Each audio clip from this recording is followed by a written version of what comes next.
রাজপথে নেমেছি। যতক্ষণ পর্যন্ত আমাদের এই দাবি দেওয়া বাস্তবায়ন না হবে এবং ত্যাগী পরীক্ষিত নেতাকর্মীদের আমাদের পদায়ন না করা হবে, ততক্ষণ পর্যন্ত আমাদের এই সংগ্রাম চলবে।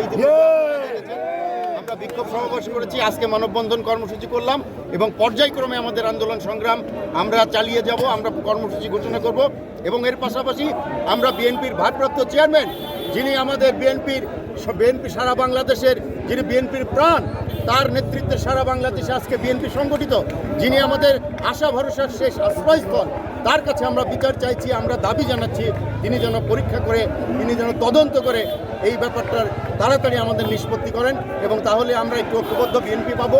এবং যারা দায়িত্বে রয়েছেন তাদের কাছেও অনুরোধ জানাবো, আপনারাই শুধু বিএনপি করেন না, আপনারা শুধু আন্দোলন সংগ্রাম করেন নাই, আমরাও কিন্তু করেছি। অনেক ত্যাগী নেতা কর্মীরাও এই আন্দোলন সংগ্রাম করেছে।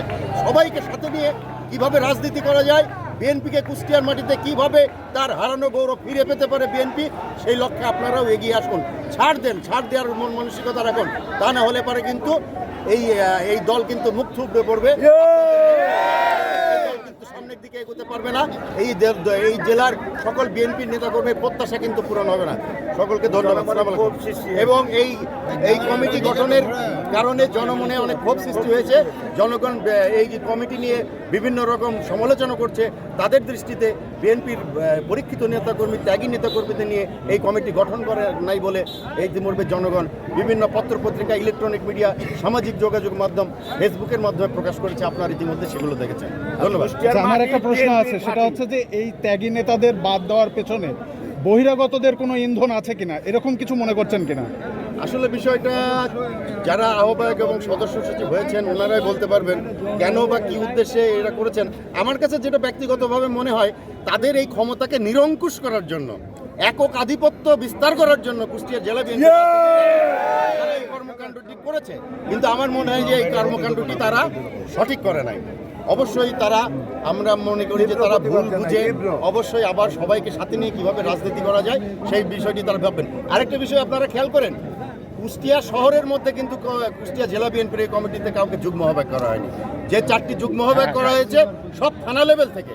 তার মানে কুষ্টিয়া শহর থেকে যুগ্ম আহ্বায়ক করলে কিন্তু আমাদের মতো নেতাকর্মীরাই কিন্তু যুগ্ম আহ্বায়ক পদে পদায়ন হয়। আমাদেরকে যাতে না আনতে পারে সেই কারণে ষড়যন্ত্র।